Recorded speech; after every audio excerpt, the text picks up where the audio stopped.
And I told my wife, Han, kailangan mag-alaga rin tayo ng bubuyog. Gusto kong subukan. So sabi niya, paano, saan ka mag-aalaga? Urban tayo. But our teacher said it's possible.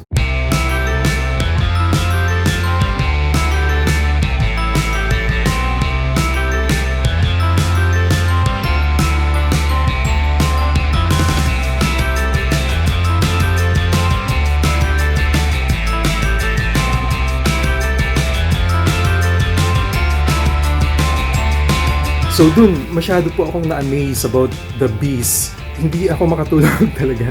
And I told my wife, Han, kailangan mag-alaga rin tayo ng bubuyog. Gusto kong subukan. So sabi niya, paano, saan ka mag-aalaga? Urban tayo. But our teacher said it's possible. Kailangan lang talaga daw ma-survey yung location.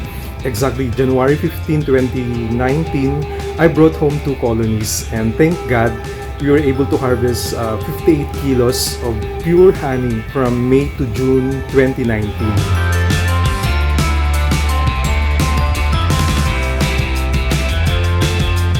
Urban beekeeping is really not dangerous, but you have to make sure that you inform your neighbors beforehand para hindi naman sila magulat. So like in our case, kinausap ko yung mga kapitbahay namin, and initially they were really afraid. We gave them an assurance na these are very safe. In case something happens, they can just knock on our door so that we can attend to whatever needs regarding beekeeping. But thank God, there have been no complaints.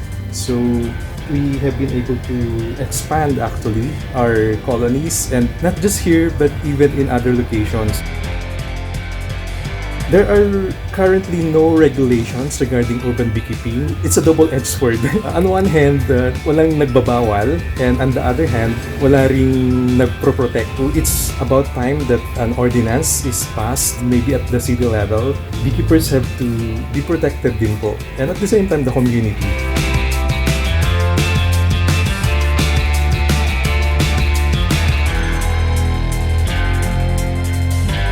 In our rooftop, we have actually planted some ornamental plants so they could have a steady source of pollen. So pollination is one of the many benefits of keeping bees. For the plantitos and plantitas out there, you may also consider keeping bees. Actually, they need clean water, so we have what we call the bee bath area. Ayan, so makikita niyo po dun yung isang bubuyog umiinom. During daytime, they flock here. And they like it nag-sprinkle or flowing fountain. Ayaw nila yung stagnant, although minsan may mga gusto rin dito, so we put another one.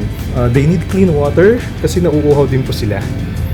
It takes only at least 15 minutes per week to inspect them. So the first thing to do actually is to smoke the hive so that the bees can calm down.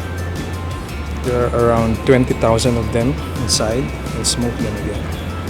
Then you have to pull out each frame and find the queen, check if there are eggs and they're gathering nectar and pollen. Basically, that's about it. See if they need additional frames. So like this one, we have 9 already. It takes 10 frames for it to be completed.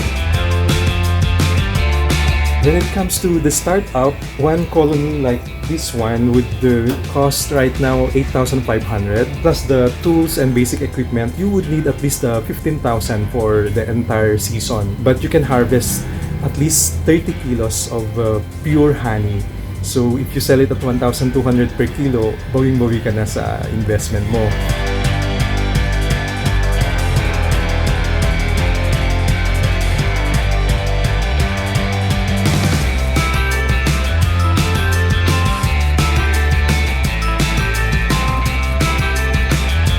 We started to think of making other products out of honey when our baby, Mia, at 3 months had atopic dermatitis. We know that skin products for that are very expensive. I decided to take a training on soap making to be able to make our own soap that is natural and free of harmful chemicals. And then eventually thought of selling it, so as an additional income. There's a lot of fake honey right now. If the seller sells honey na pare-parehas yung kulay, yung taste, yung texture all year round, it's most likely fake.